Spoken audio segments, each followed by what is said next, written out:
बच्चों, आज हम पढ़ेंगे कक्षा 8 हिंदी वसंत का पहला पाठ लाख की चूड़ियां।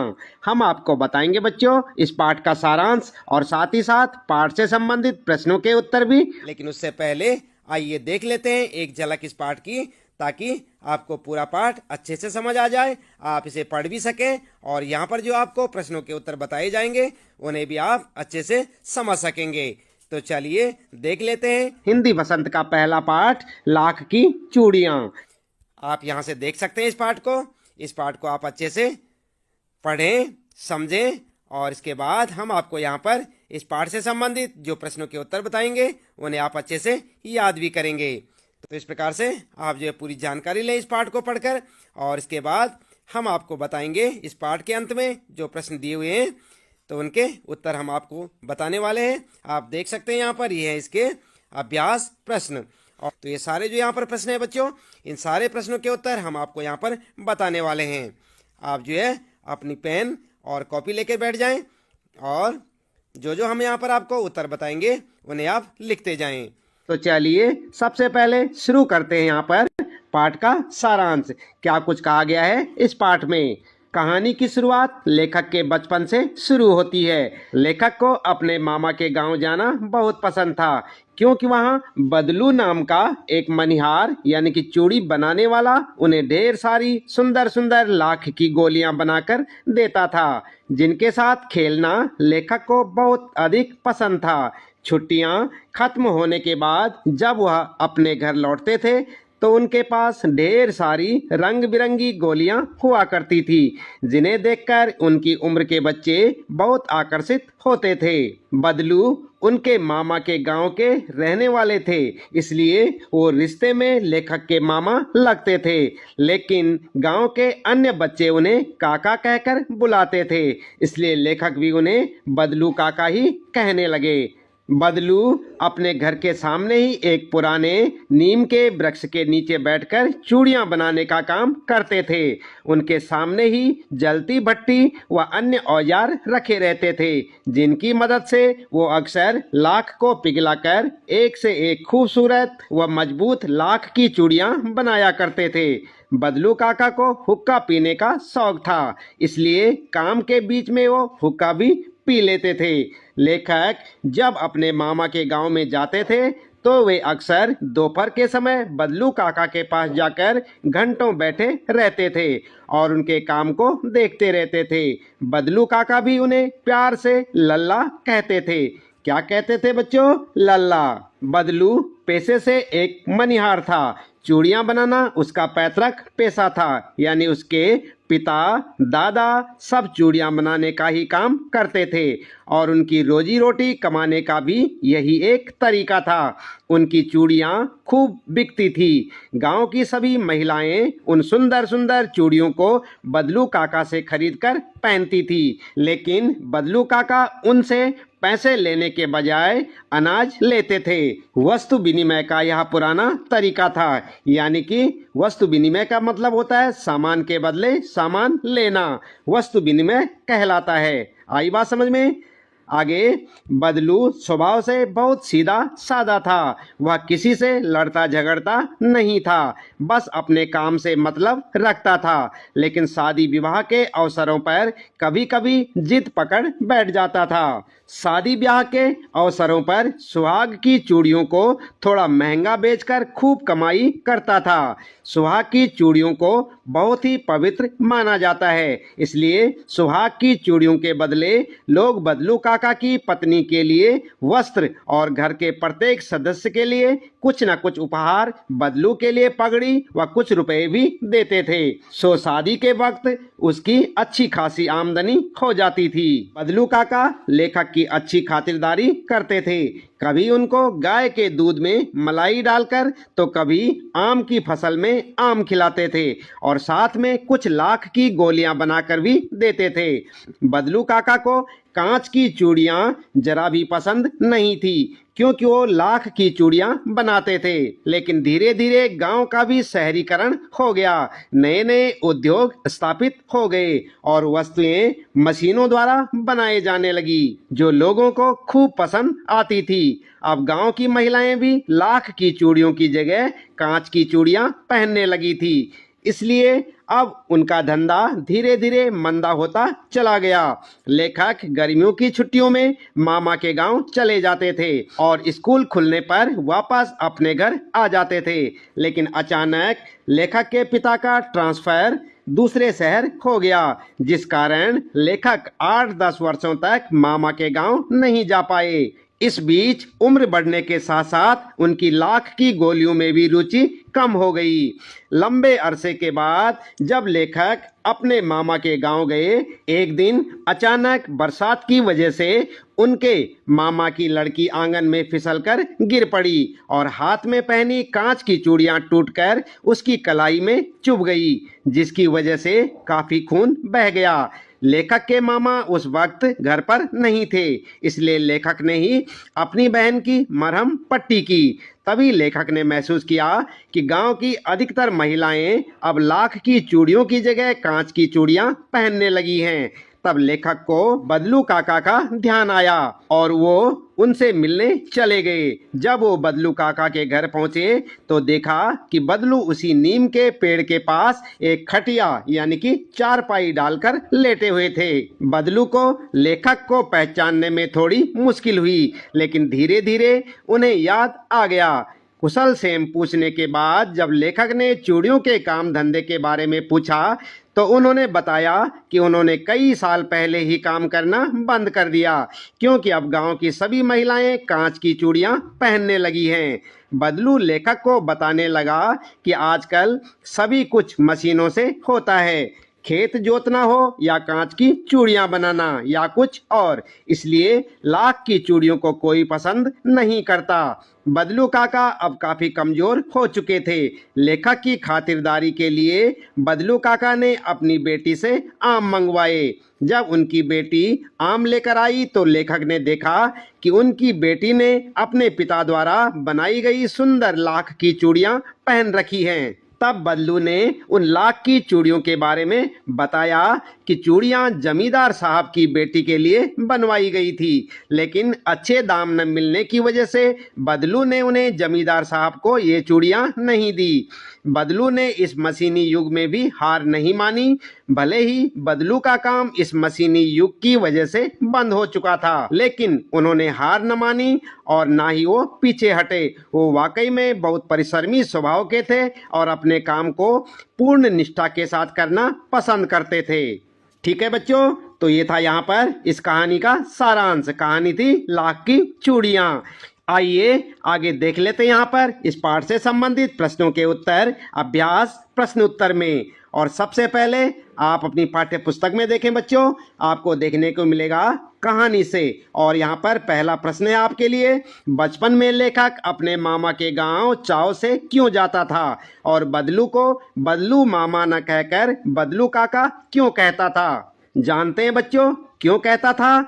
आपने कहानी के सारांश में अभी देखा था, क्योंकि गांव के सभी बच्चे बदलू को काका कहते थे, इसलिए लेखक भी बदलू मामा न कहकर बदलू काका कहता था। उत्तर में आप लिखेंगे, बचपन में लेखक अपने मामा के गांव चाव से इसलिए जाता था क्योंकि लेखक के मामा के गांव में लाख की चूड़ियां बनाने वाला कारीगर बदलू रहता था।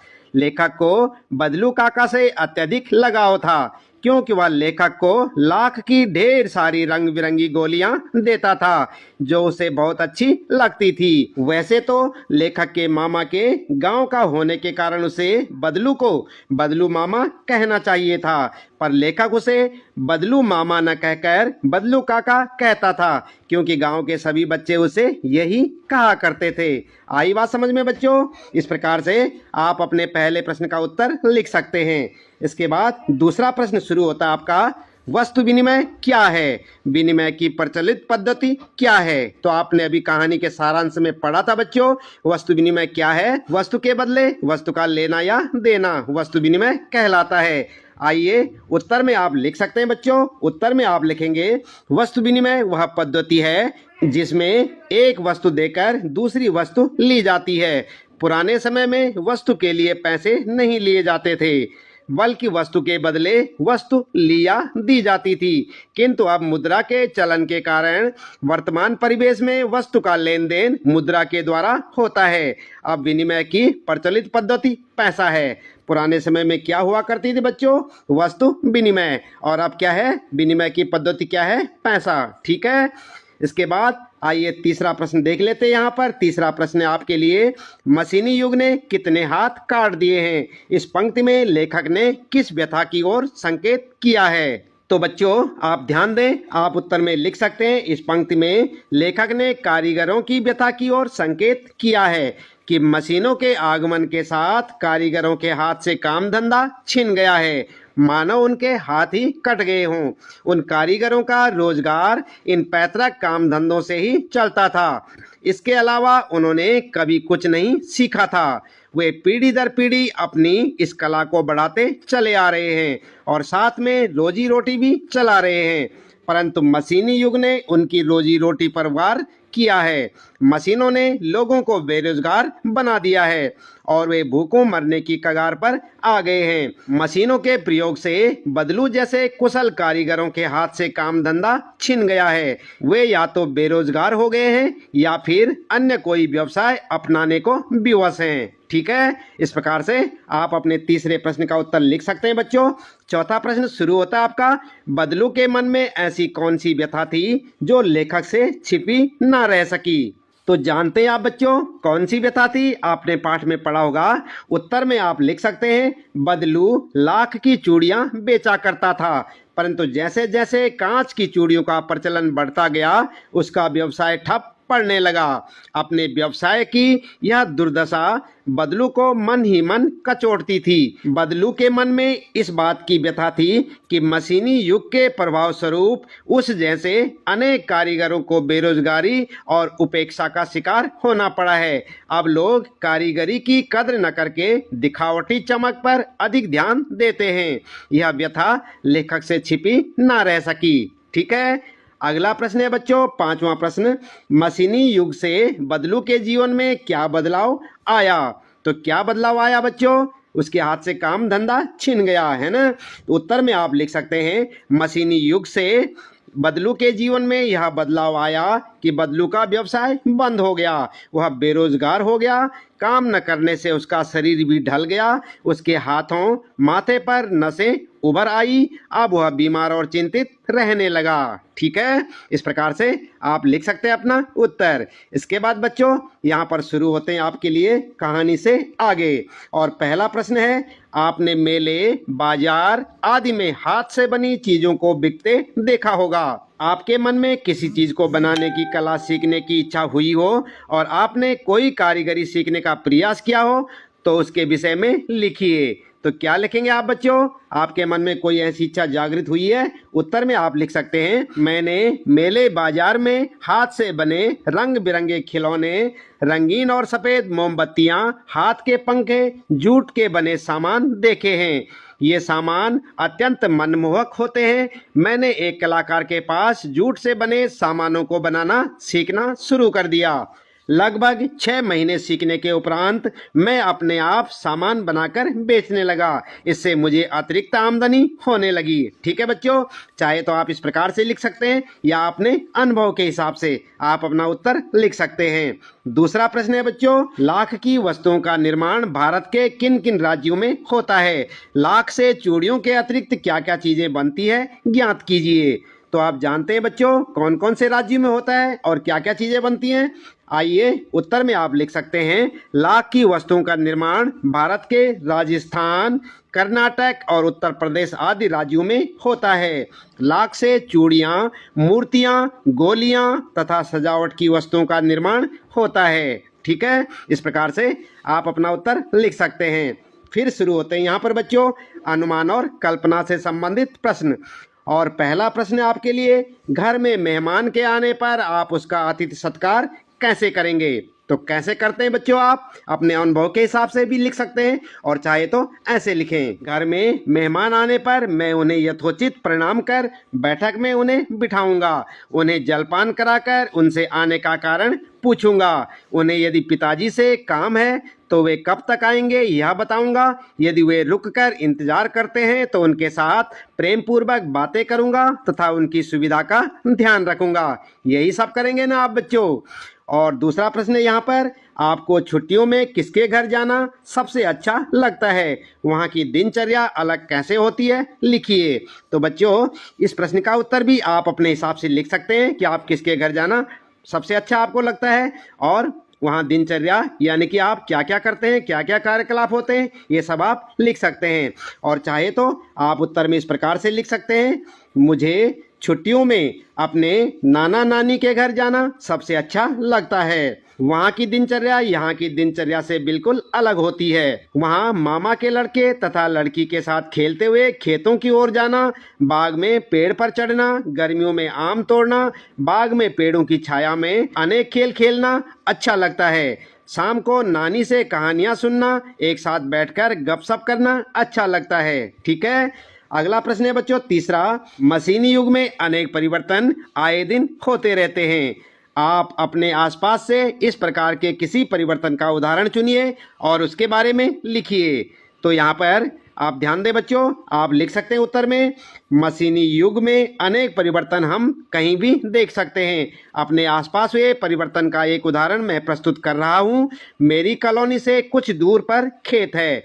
कुछ समय पहले तक खेती का अधिकांश काम बैलों और हाथों से किया जाता था, किंतु आजकल जुताई ट्रैक्टर से, बुआई सीड ड्रिल से, निराई गुड़ाई कल्टीवेटर से और खरपतवार हटाने के लिए खरपतनाशी मशीनों से छिड़काव, कटाई हार्वेस्टिंग मशीन से और मड़ाई का कार्य थ्रेसर से करके भूसा तथा अनाज ट्रैक्टर से ढोकर घर तक लाते हैं। ठीक है बच्चों, इस प्रकार से आप लिख सकते हैं।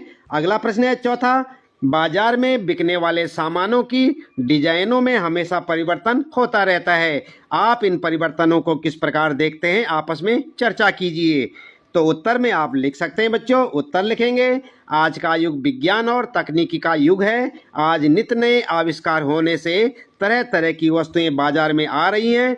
बाजार में वस्तुएं असीमित मात्रा में उपलब्ध हैं। लोगों की रुचि, आवश्यकता तथा उनकी आय देखकर वस्तुएं बनाई जाने लगी हैं। खाने, पहनने तथा नित्य प्रयोग की जाने वाली वस्तुओं की मात्रा में विविधता बढ़ती जा रही है। नित्य नए फैशन के कपड़ों से बाजार भरा पड़ा है। ठीक है। अगला प्रश्न है पांचवा, हमारे खान पान, रहन सहन और कपड़ों में भी बदलाव आ रहा है। इस बदलाव के पक्ष और विपक्ष में बातचीत कीजिए और बातचीत के आधार पर लेख तैयार कीजिए। तो कर सकते हैं आप बच्चों। उत्तर में आप लिख सकते हैं, विज्ञान के इस युग में जब सब कुछ बदल रहा है, हमारे खान पान, रहन सहन और कपड़े भी इस बदलाव से अछूते नहीं हैं।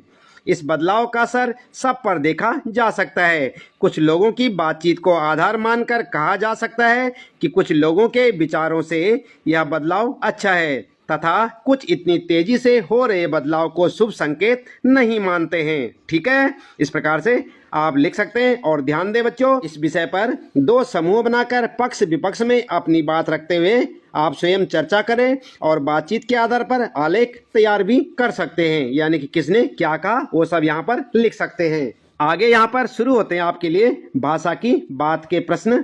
और यहाँ पर बच्चों पहला प्रश्न है, बदलू को किसी बात से चिढ़ थी तो कांच की चूड़ियों से, और बदलू स्वयं कहता है जो सुंदरता कांच की चूड़ियों में होती है लाख में कहाँ संभव है। ये पंक्तियां बदलू की दो प्रकार की मनोदशाओं को सामने लाती हैं। दूसरी पंक्ति में उसके मन की पीड़ा है, उसमें व्यंग भी है। हारे हुए मन से या दुखी मन से अथवा व्यंग से बोले गए वाक्यों के अर्थ सामान्य नहीं होते। कुछ व्यंग वाक्यों को ध्यान पूर्वक समझकर एकत्र कीजिए और उनके भीतरी अर्थ की व्याख्या करके लिखिए। तो उत्तर में आप लिख सकते हैं बच्चों, सबसे पहले लिखेंगे व्यंग वाक्य। अब पहले जैसी औलाद कहाँ। तो बच्चों यहाँ पर इस वाक्य की आप व्याख्या किस प्रकार से करेंगे, आइए देख लेते हैं। आप लिख सकते हैं व्याख्या। आजकल किसी भी बुजुर्ग के मुख से आमतौर पर यह सुनने मिलता है जिसमें उनके हृदय में छिपा हुआ दुख और व्यंग देखने को मिलता है। उनका मानना है कि आजकल की संतान बुजुर्गों को अधिक सम्मान नहीं देती। ठीक है। इसके बाद दूसरा प्रश्न है, बदलू कहानी की दृष्टि से पात्र है और भाषा की बात यानी व्याकरण की दृष्टि से संज्ञा है। किसी भी व्यक्ति, स्थान, वस्तु, विचार अथवा भाव को संज्ञा कहते हैं। आप जानते हैं ना, आपने व्याकरण में पढ़ा होगा बच्चों, संज्ञा को 3 भेदों में बांटा गया है। सबसे पहले आप देखें व्यक्तिवाचक संज्ञा, जैसे लला, रज्जो, आम, कांच, गाय आदि। ठीक है। इसके बाद दूसरा यहाँ पर ख जातिवाचक संज्ञा, जैसे चरित्र, स्वभाव, वजन, आकार आदि द्वारा जाने जाने वाली संज्ञाएं क्या कहलाती हैं, जातिवाचक संज्ञा। इसके बाद है बच्चों तीसरा भाववाचक संज्ञा, जैसे सुंदरता, नाजुक, प्रसन्नता इत्यादि, जिसमें कोई व्यक्ति नहीं है और न आकार या वजन, परंतु उसका अनुभव होता है। पाठ से तीनों प्रकार की संज्ञाएं चुनकर लिखिए। तो आपको तीनों प्रकार की संज्ञाएं चुनकर लिखनी है। सबसे पहले उदाहरण लिखेंगे आप व्यक्तिवाचक संज्ञा का, जैसे बदलू, बेलन, मचिया। ठीक है।